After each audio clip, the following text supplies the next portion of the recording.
सूर्यकोटि समप्रभ निर्विघ्नं कुरु मे देव सर्वकार्येषु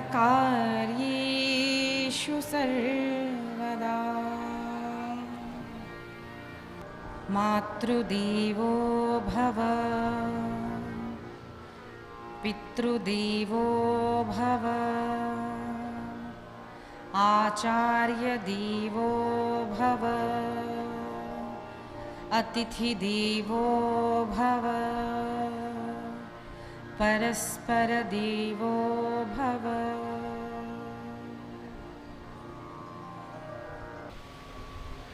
इसीलिए यह अत्यंत मुख्य भाग भागवत का है जो हमें बताता है कि भगवान के रूपों में भेद न करो। शुकाचार्य भगवान दूसरे सर्ग में वर्णन करते हैं ध्रुव जी का चरित्र। छोटा सा बाल भक्त ध्रुव उत्तानपाद का पुत्र है। मनु महाराज की 3 कन्याओं का वंश वर्णन हमने श्रवण किया। अब एक पुत्र उत्तानपाद की कथा चतुर्थ स्कंद में आती है। राजा उत्तानपाद की 2 पत्नियां हैं, सुनीति और सुरुचि। सुनीति पहली पत्नी है जिसका पुत्र ध्रुव है, और सुरुचि दूसरी पत्नी है जिसका पुत्र उत्तम है। दोनों ही 5 और 4 वर्ष के हैं, छोटे छोटे बालक हैं। लेकिन सुरुचि उत्तानपाद को अच्छी लगती है तो उसकी ही सत्ता घर में चलती है। सुनीति को घर में मान नहीं था। सुनीति महल के बाहर रहती है। मुख्य महल में सुरुचि और उत्तानपाद राजा और उनका पुत्र उत्तम रहता है। लेकिन घर के ये झगड़े बच्चों को कहाँ समझ में आते हैं। बच्चों को तो बस अपना मामा, अपनी चाची, अपना माँ सब एक समान ही लगते हैं। और देखिए घर में झगड़ा हो भी ना तो कभी बच्चों के साथ बुरा व्यवहार नहीं करना चाहिए। भले कोई होते हैं, हर घर में कोई ना कोई होता है। कभी कंस मामा होता है तो कभी पूतना मासी होती है, तो कभी होलिका बुआ भी होती है, तो कभी हिरण्यकश्यपु बाप भी होता है, तो कभी कैकसी माँ भी होती है। किसी के घर में कुछ, किसी की घर की कहानी, घर घर की कहानी, हर घर की। लेकिन इसका असर हमारे बच्चों पर न पड़ने दे। जेठानी पसंद नहीं तो वो क्रोध अपनी छोटी सी बच्ची पर निकाल दिया। ऐसा मत करना।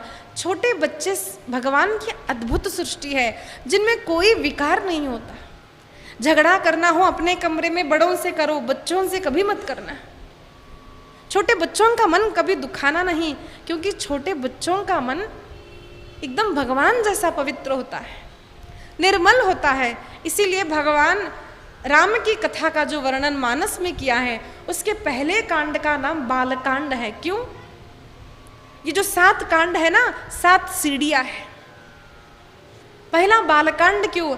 वहां पर वर्णन किया बालक बनो। जब तक तुम बालक की तरह निर्मल नहीं बनोगे ना तब तक भगवान की प्राप्ति नहीं होती। अब कोई बड़ा यहाँ आने लगे ना तो हम रोक देंगे, भाई अरे बैठिए रहिए। कोई छोटा सा बच्चा दौड़कर आए तो उस पर क्रोध आता है? हमको नहीं आता है। छोटा सा बच्चा समझता नहीं है। लेकिन यहाँ पर उस छोटे से ध्रुव पर भी सुरुचि माता कोप करती थी। बच्चे तो फिर भी भूल जाते हैं। एक बार खेल खेल में ध्रुव जी ने देखा कि अपने पिता के अंक पर उत्तम बैठा है, तो उसके भी मन में आया मैं भी जाऊं अपने बाबा के अंक पर बैठ जाऊं। दौड़ कर गया, बाबा बाबा मैं बैठ जाऊं। तो उत्तानपाद बिठाने लगे, लेकिन सुरुचि ने झट से उसे नीचे गिरा दिया। उसे लगा अरे आज पिता की गोद में बैठेगा, कल राज गद्दी मांगेगा, अभी से कंट्रोल करना ठीक है। कितनी आगे की कुछ अनेक माताएं सोचती है। अभी गर्भ रहा भी नहीं अथवा अभी अभी बेटा हुआ हो तो तभी से बोलने लगती, ये घर ना मेरे बेटे का है। मुझे लगता है इन्होंने मृत्यु को जीत लिया कि बस हम तो मरने ही वाले नहीं हैं। दुष्टों की दुष्टता का कारण मुझे एक लगता है कि उन्हें मृत्यु का भय नहीं होता और उन्हें ऐसा लगता है कि बस मैं तो 100 साल जीने वाली हूं। नित्य प्रति अगर हर मनुष्य अपने मृत्यु को याद करने लगा कि भाई मैं भी कभी ना कभी मरूंगी, मेरे भी जीवन में कभी ना कभी रोग होगा, विपदाएं आएगी, तो वो व्यक्ति किसी के साथ भी कभी बुरा बर्ताव नहीं कर सकता। इसीलिए हमारे पास एक पद्धत है कि हम लोग भस्म लगाते हैं, चंदन भस्मांतम शरीरम। क्यों भस्म लगाते हैं? क्योंकि भस्म हमको याद दिलाता है कि मृत्यु के बाद तेरी भी यही दशा होने वाली है। कितनी भी भारी की साड़ी पहन ले, कितनी भी गुलाब जामुन रसमलाई खा ले, कितनी भी बड़े घर में रह ले, कितनी भी बड़ी सत्ता तेरी होने दे, अंत में तो तेरा यही हाल होने वाला है। इसलिए प्रातः उठते ही अपने मस्तक को देखे और वहां पर भस्म लगाए। क्यों? सभी को लगाना चाहिए। क्यों? याद करने के लिए प्रथम उठते ही कि मेरी भी मृत्यु होने वाली है, सावधान। लेकिन अब होती है दुष्टों में दुष्टता। उसने झट से उसको नीचे उतार दिया और कहा, अरे तू अपने बाबा के गोद में बैठना चाहता है ना, तो जा वन को, भगवान को प्रसन्न कर और भगवान से बोलना कि मुझे सुरुचि माता के गर्भ से जन्म दे। मेरे पेट से गर्भ से जन्म लेगा तभी तू इस गादी पर बैठ पाएगा। छोटा सा बालक समझ पाया नहीं, रोने लगा है, पिता की ओर देखता है। अब ये पिता अपनी पत्नी के अधीन है। स्त्री सुख मिलता हो ना तो अनेक पुरुष अपने पति के अधीन रह जाते हैं। जिस घर में पुरुष की सत्ता चलती है वही घर ठीक से चलता है। इसका अर्थ ये नहीं है कि स्त्रियों को मारना चाहिए। स्त्रियों को अच्छी वस्तुएं खरीद के दे, अलंकार खरीद के दे, सब साड़ी सब अच्छा देना चाहिए। लेकिन क्या हो क्या ना करे ये पुरुष निर्णय करे। तो कई माताओं को ये शंका होती है, अच्छा हम तो पति के अंडर रहे और पति का कोई स्वामी नहीं होता क्या? होता है। पति का स्वामी सद्गुरु होना चाहिए। घर का हर पुरुष शास्त्रों का पालन करने वाला हो, सद्गुरु की आज्ञा में रहने वाला हो ना, तभी घर ठीक से चलता है। याद रखना, जिस घर में स्त्री की चलने लगी वह घर सारा सत्यानाश होते हुए अनेक घर हमने देखे। पूछिए, उनको भी पूछिए आपको क्या पसंद है, कैसे करें। सभी की सम्मति ले कुछ भी कर रहा हूं, लेकिन स्ववाक्य स्थापिता धुंधुलु जैसी अगर पत्नी हो ना तो सावधान रहे। लेकिन राजा है, भले ही बाहर कोई बड़ा व्यक्ति हो, घर आते ही अगर पत्नी का पल्लू पकड़कर रहने वाला पति हो ना तो बस वो घर तो घर ही है।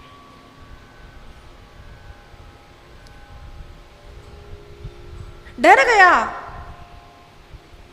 इसी प्रकार से उत्तानपाद डर गया। छोटा सा बालक रोते रोते अपनी माँ के पास गया। माँ ने पूछा, बेटा क्या हुआ, बेटा क्या हुआ? आंखों के अश्रु पोंछने लगी। ध्रुव को पूछने लगी, बेटा क्या हुआ? अरे तुझे किसी ने मारा? देख तेरे पिताजी राजा है, मैं उनको जाकर बोलूंगी ना तो उनको प्रताड़ित करेंगे। ये बात सुनकर ध्रुव और रोने लगा। अनेक मित्र आए, मित्रों ने बताया, माँ ऐसा ऐसा हुआ। तो आज सुनीति के आंखों में अश्रु आ गए। अरे मैं अपने पति को पसंद नहीं, इसीलिए मेरी और मेरे पुत्र की अवहेलना की जाती है। मेरी करे फिर भी ठीक है, लेकिन छोटे से बच्चे का क्या दोष है? अपने आंखों में अश्रु आते हैं। छोटे से बालक को गले से लगा लिया और अब ध्रुव बोलने लगता है, माँ। छोटा सा प्रहलाद कहता है, माँ माँ, छोटी माँ ने कहा कि अगर तुम्हें बाबा की गोदी में बैठना हो तो वन गमन करो, भगवान को प्रसन्न करो, तभी मैं अपने पिता की गोदी में बैठ सकता।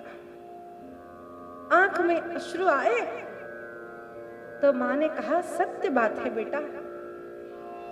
अरे सच्चा पिता तो सभी का परमात्मा होता है और हमारा सच्चा स्थान तो भगवान की ही गोद में होता है। क्षत्रिय बालक ध्रुव आज निर्णय करता है, माँ मैं जाऊंगा, माँ मैं वन जाकर भगवान को प्रसन्न करूंगा। छोटे से बालक के इस बड़े निर्णय को देख करके माँ को आनंद हुआ और कहा, जा बेटा। ध्रुव कहता है, माँ तुम भी साथ चलो। माँ कहती है, नहीं बेटा, पति का घर ही पत्नी के लिए ठीक होता है। तुम पुत्र हो, जाओ भगवान को प्रसन्न करो। बेटा, जब भगवान प्रसन्न होते हैं ना तो सारी सृष्टि अनुकूल हो जाती है, तब सब अनुकूल हो जाते हैं। जाओ बेटा। इस प्रकार से अपने छोटे से बालक को योग्य मार्गदर्शन देने वाली माँ आज 5 वर्ष के ध्रुव को वन को भेज देती है।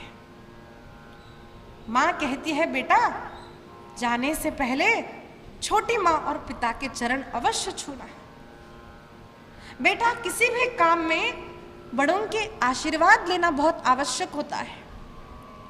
छोटा सा ध्रुव माँ को प्रणाम करता है, पिता को प्रणाम करता है और अपनी छोटी माँ को भी प्रणाम करता है। जब छोटी माँ को प्रणाम किया उसे आश्चर्य हुआ, अरे मैंने इतना अपमान किया फिर भी मुझे प्रणाम करता है। लेकिन उसने रोका नहीं। अरे स्वभाव एक ऐसी चीज है मनुष्य की जो बदलती नहीं है, बड़ी मुश्किल है। खूब सत्संग करने पर थोड़ा बदल आता है ऐसा वर्णन करते हैं, लेकिन थोड़ा दुस्संग करने पर भी बहुत जीवन परिवर्तित हो जाता है। इसलिए दुस्संग को टालकर अखंड सत्संग करने का प्रयास करना चाहिए। इतनी आसानी से स्वभाव बदलता नहीं। किसी ने कहा, हैबिट नेवर चेंजेस। हैबिट में से एच निकाल जाए तो एबिट रह जाता है, ए निकालो तो बिट रह जाता है, बी निकालो तो इट तो रह ही जाता है। वैसा ही स्वभाव होता है। अनेक दुष्टों का स्वभाव जीवन में कितने भी बुरे प्रसंग आए, कुछ भी हो जाए, बदलते नहीं है। कस्तूरी की क्यारी करी, केसर की बनी खार, पानी दिया गुलाब का, आखिर प्याज की प्यास। प्याज को केसर डाला, कस्तूरी का जल डाला तो क्या प्याज का जो गंध है वो बदल जाता है? कुछ भी करने पर नहीं बदलता। उसने छोटे बालक को रोका नहीं और वो छोटा सा बाल ध्रुव आज वन को गमन करता है। अकेला छोटा सा बालक है और जब कोई जीव भगवान के लिए निकलता है तब वैकुंठ में भगवान को उसकी चिंता होती है। और जिसकी चिंता भगवान को हुई वहां पर नारद जी प्रकट हो जाते हैं। नारायण नारायण कहकर भगवान नारद जी वहां पर आए और ध्रुव ने उनको प्रणाम किया। नारद जी ने कहा, बेटा कहाँ जा रहे हो? तब उन्होंने कहा कि मैं भगवान को प्रसन्न करने के लिए जा रहा हूं। अच्छा, तुम्हें डर नहीं लगता? नहीं लगता? अरे वहां पर हिंसक पशु होंगे। छोटे ध्रुव ने कहा, भगवान, जिस भगवान ने मां के गर्भ में रक्षण किया है वो क्या बाहर मेरा रक्षण नहीं करेंगे? 5 वर्ष का बालक इतनी उत्तम बात कहता है, ये बहुत बड़ी बात है। क्यों ध्रुव के मुख में ये बात आई? क्योंकि मां के बचपन से जो संस्कार थे गर्भ से ही जो माँ अपने बालक में उत्तमोत्तम संस्कार करती है, बच्चों में वो संस्कार आ जाते हैं। अब मैं अपने घर में भी देखती हूँ, भाई के जो छोटे छोटे 5, 3 और 4 साल के बच्चे हैं, जो भी सुनते हैं वो हमको बोल करके सुनाते हैं। अब कुछ कथाएं सुनेंगे पुराण की, और थोड़ी हंसने वाली बात मैं बोलती हूँ। कल रात में वो 4 साल का जो छोटा समर्थ है मुझे पूछने लगा, अत्तू एक मुझे सत्य घटना बताओ।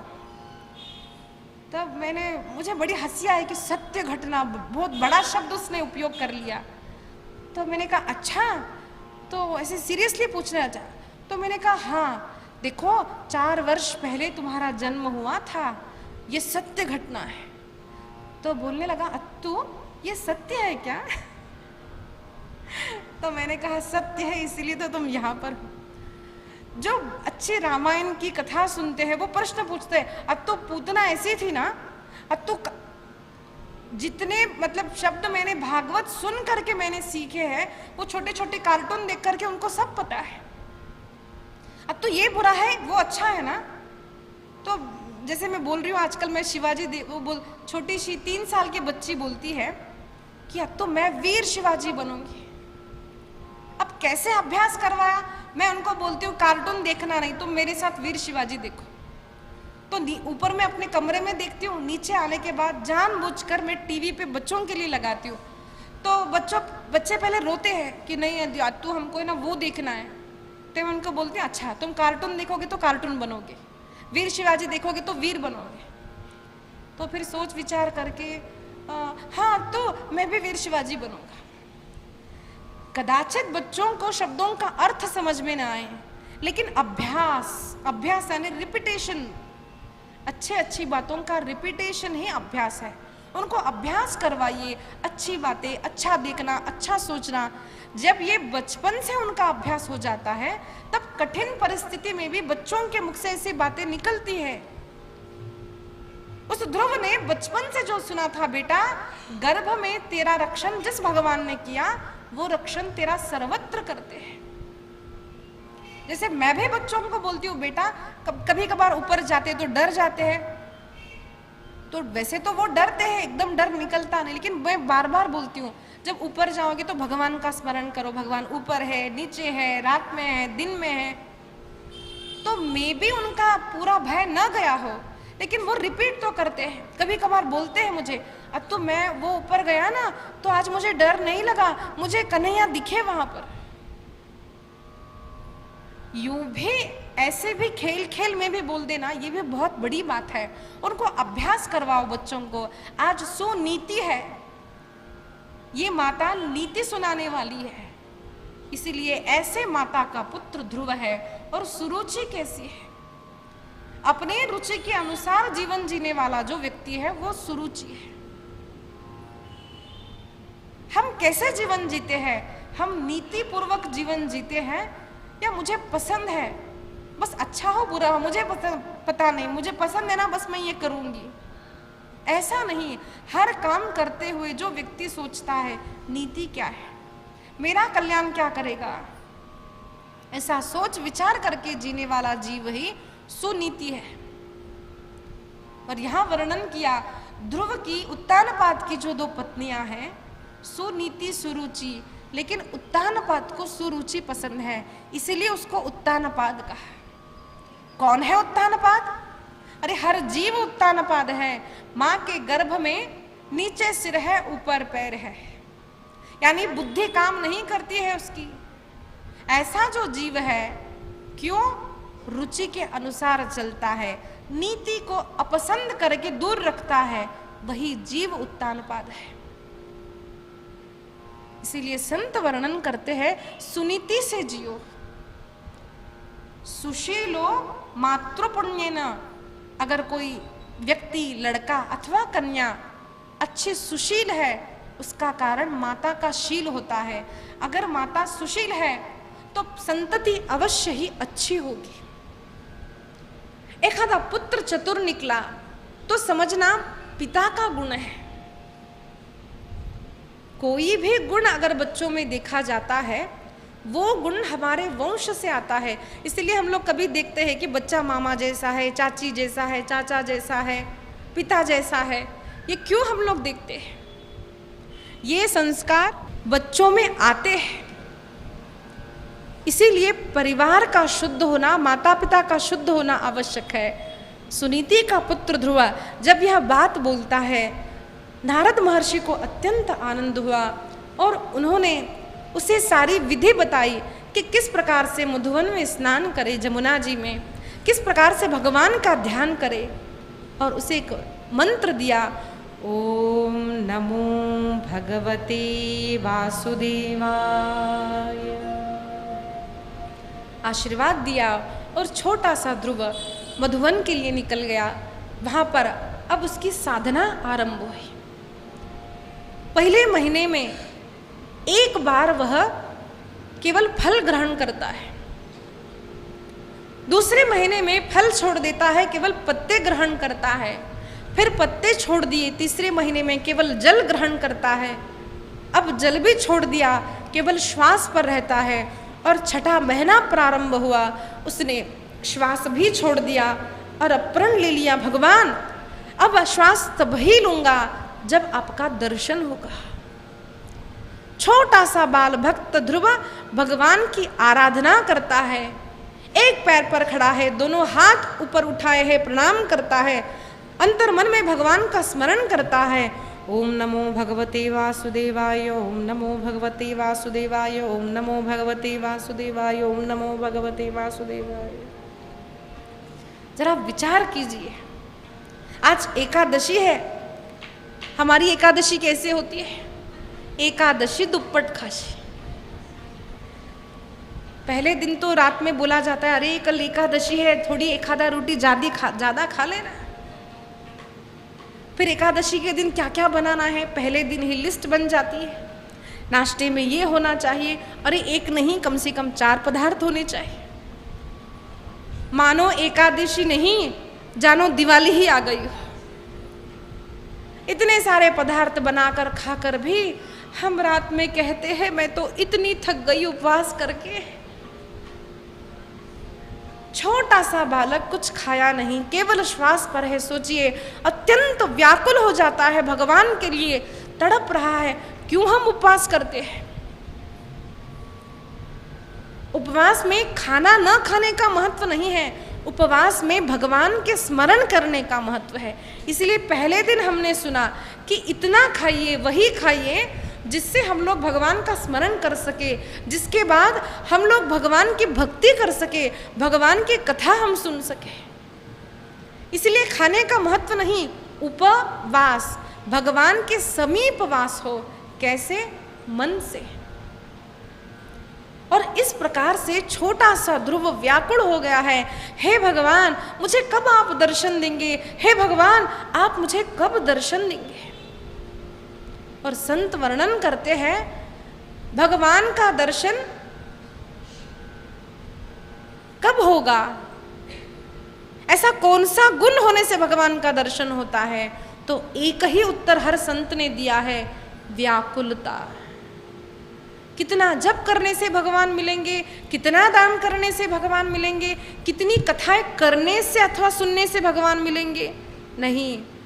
अरे एक बार सुन लो, एक शब्द सुन लो, एक शब्द कह लो, एक बार दान करो, एक बार दर्शन करो।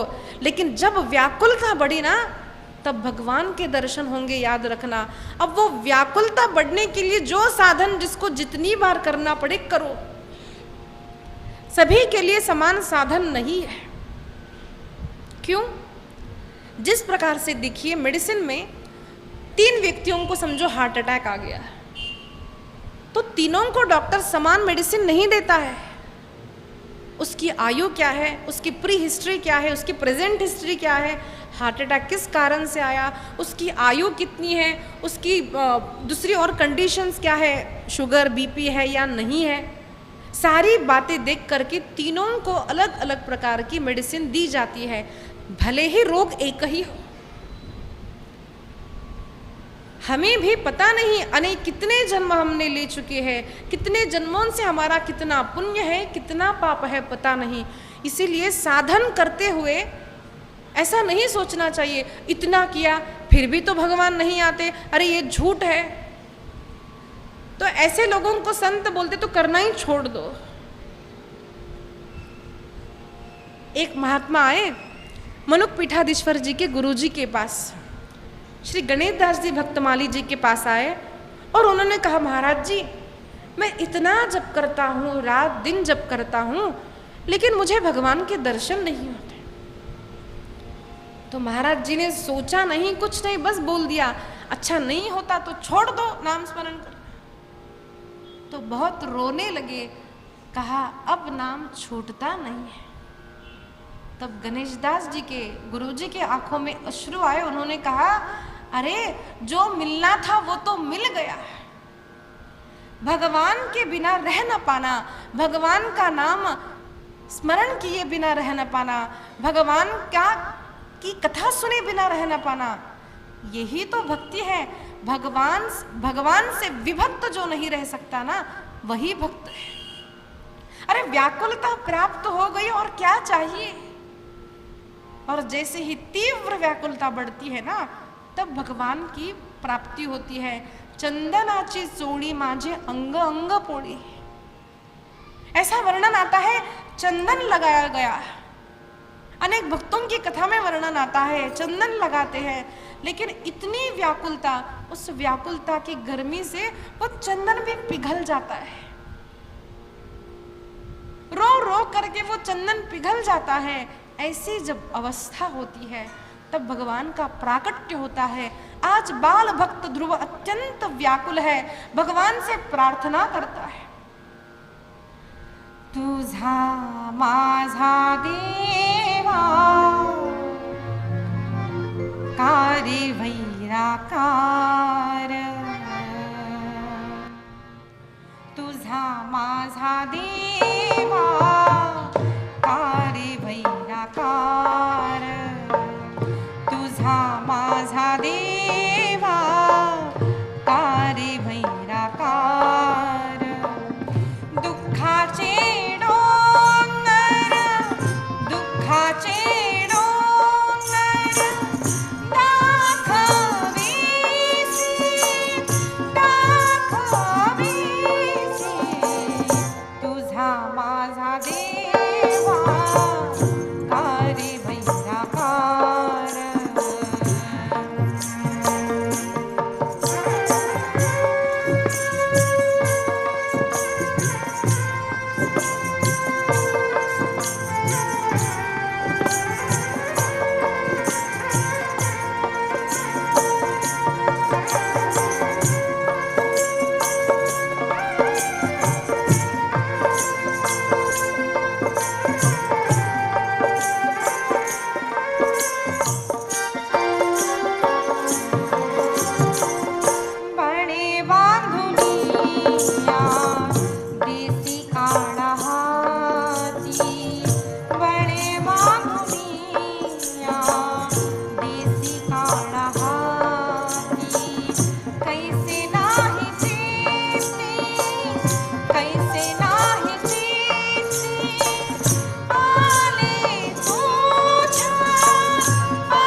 तुझा माझा देवा कारी वैराकार।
छोटा सा ध्रुव अत्यंत व्याकुल है, भगवान क्यों मेरी परीक्षा ले रहे हो? व्याकुलता बढ़ गई, आंखों में अश्रु आने लगे, देह में कंप आ गया, नाथ पुकारने लगा।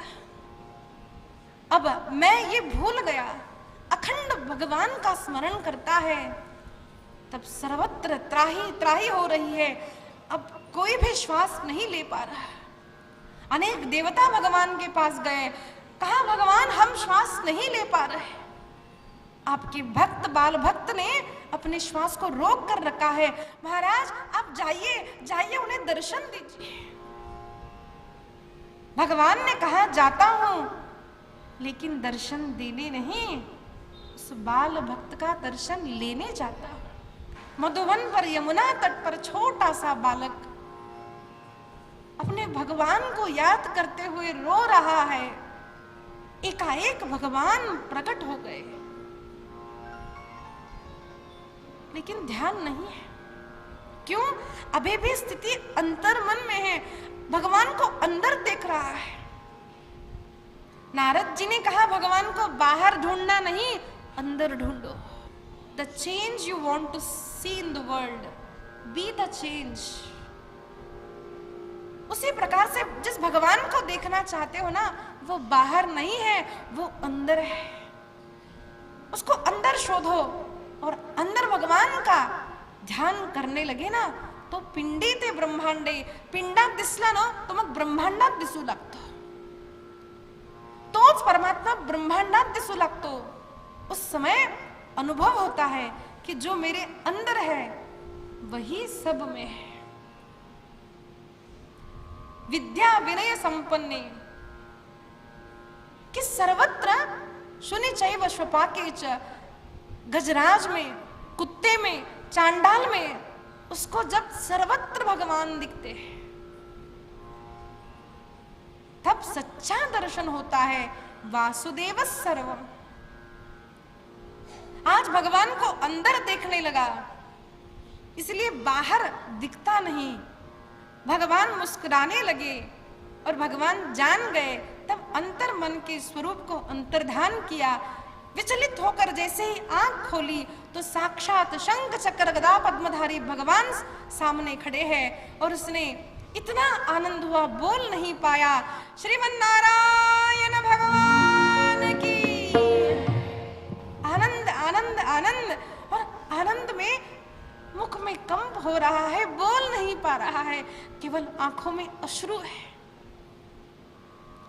ऐसी अवस्था हमारी भी जब हो ना, तब समझना हमने नाम स्मरण किया, हमने कुछ पूजा की, हम भगवान को तब अनुभव कर रहे हैं, ऐसा समझना। कभी कभार भगवान का ध्यान करते करते, पूजन करते करते विस्मरण होना चाहिए कि मैं क्या बोल रहा था। भगवान से एकाकार जब मन होता है ना, तभी मन को आनंद की अनुभूति होती है। तब भगवान ने अपने शंख से ध्रुव के गालों को स्पर्श किया। छोटे से बाल भक्त ने योन्तक प्रविश्य ममवाच मिमाम प्रसुप्ताम, सुंदर ऐसी स्तुति की है, भगवान को प्रणाम किया। भगवान ने कहा ध्रुव अब तुम जाओ, तुम अब राजा बनोगे, तुम्हारा विवाह होगा। ध्रुव ने कहा नहीं प्रभु, आपके दर्शन होने से पूर्व मेरे मन में इच्छा थी कि मैं राजा बनूं, लेकिन नाथ आपके दर्शन के उपरांत अब कोई इच्छा नहीं है। नाथ अब केवल आपकी भक्ति करने की इच्छा है। अनेक लोगों में ये भाव होता है कि बस अब विवाह नहीं, कुछ नहीं, हम काम कुछ नहीं करेंगे, बस हम भक्ति करेंगे।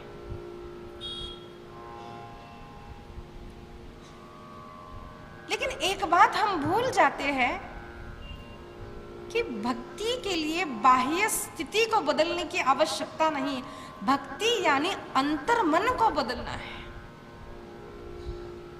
जो परिवार में भक्ति नहीं कर सकता, वो एकांत में कभी भी नहीं कर सकता। समुद्र में स्नान करना हो तो वो प्रवाह में भी स्नान करना चाहिए। नहीं तो ऐसा कभी नहीं होगा कि अब समुद्र शांत है और अब हम स्नान कर सकते हैं, नहीं होगा ऐसा। जीवन में ध्येय घर पे रहना या बाहर रहना नहीं होना चाहिए। जीवन में ध्येय जहां रहूं वहां भक्ति कैसे करूं, यह होना चाहिए। इसीलिए विवाह करे या ना करे, राजा बने या ना बने, ये हमारे भक्ति में कभी भी विघ्न नहीं ला सकते। जनक महाराज देखिए, उनकी विदेह अवस्था को देख करके उन्हें विदेह नाम दिया गया। बड़े राजा है, सुंदर कन्याएं हैं, पत्नी है, संपूर्ण राज्य सत्ता उनके हाथ में है, फिर भी अंतर मन से भगवान से एक हो चुके थे, इसलिए विदेह राजा। इसलिए उनके कन्या को वैदेही ऐसा कहा जाता है। सीता माता का नाम वैदेही था। वो स्थिति प्राप्त होनी चाहिए। समाज नहीं बदलेगा, घर नहीं बदलेगा, घर के लोग नहीं बदलेंगे, स्वयं को बदलो। इसलिए ध्येय भक्ति का होना चाहिए। जब ध्रुव ने कहा भगवान मेरी कोई इच्छा नहीं है, भगवान विवाह करूंगा तो आपका विस्मरण हो जाएगा, तब भगवान ने कहा अरे जो मुझे ना बिसारे मैं उसे कभी भूलता नहीं। जो मेरे पीछे पड़ता है मैं उसके पीछे पड़ता हूं। सच्ची इच्छा हो ना, कहीं पर भी जाओ भक्त ही भक्त मिलेंगे। जो करने की हमारी इच्छा होती है, तीव्र इच्छा, हमको सारी सृष्टि में वैसे ही लोग मिलेंगे, वैसा ही सब दिखेगा। इसीलिए जब ध्रुव ने कहा कि मुझे आपको भूलने का भय है, तो भगवान ने कहा ध्रुव घबराओ नहीं, मेरा आशीर्वाद है, मैं सदैव तुम्हारे साथ रहूंगा। तब भगवान को प्रणाम करके ध्रुव निकले हैं, लेकिन जाते हुए दुख हो रहा है कि अरे मैंने साधारण सुख की प्राप्ति के लिए भगवान की आराधना की। भगवान भक्त के मन को जानते हैं, इसीलिए ध्रुव को उसकी जो इच्छा थी वो दे दी।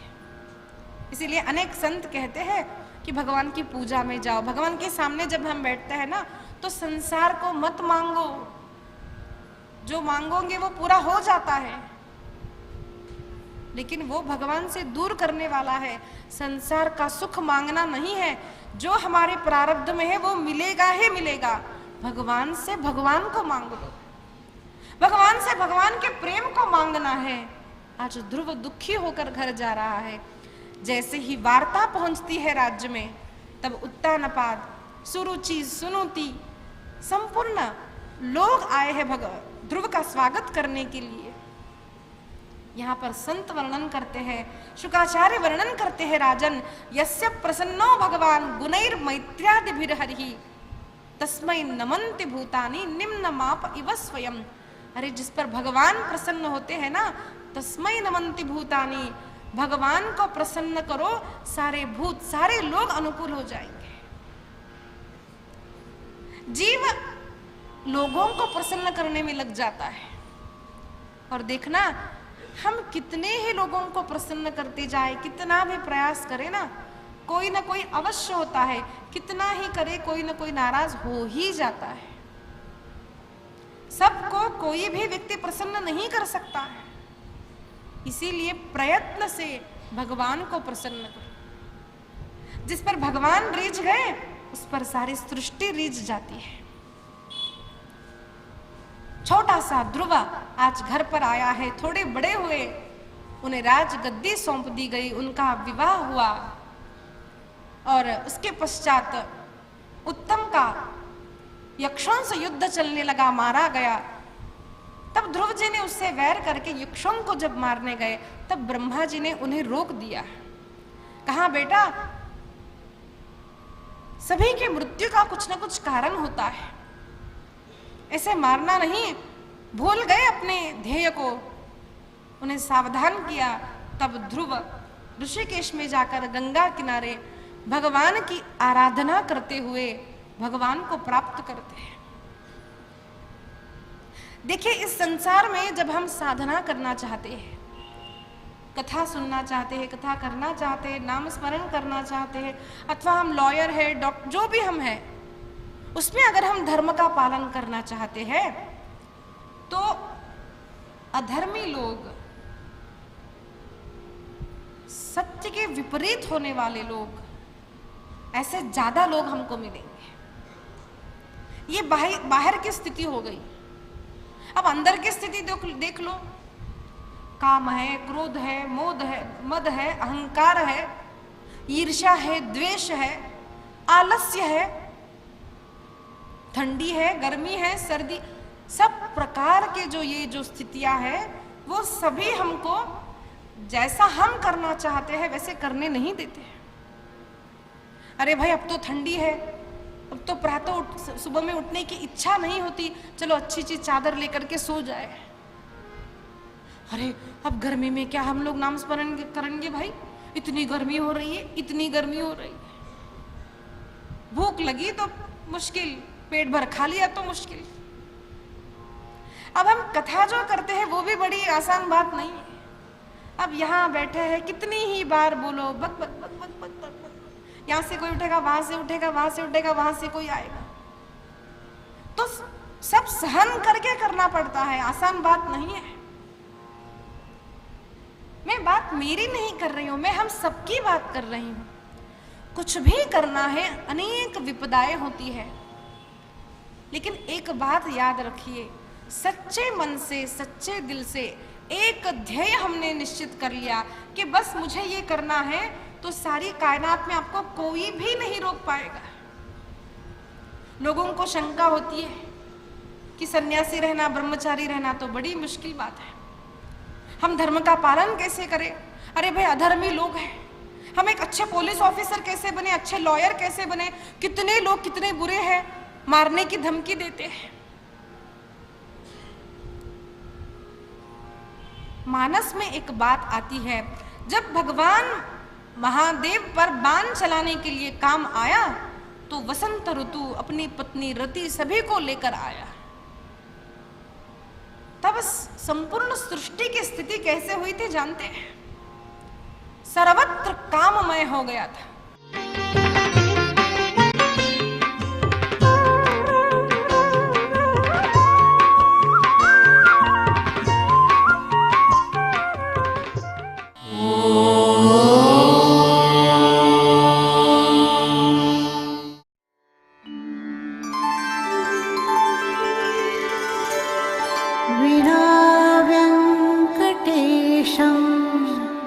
ननाथो ननाथः सदा वेङ्कटेशं स्मरामि स्मरामि। हरे वेङ्कटेश प्रसीद प्रसीद, प्रियं वेङ्कटेश प्रयच्छ प्रयच्छ।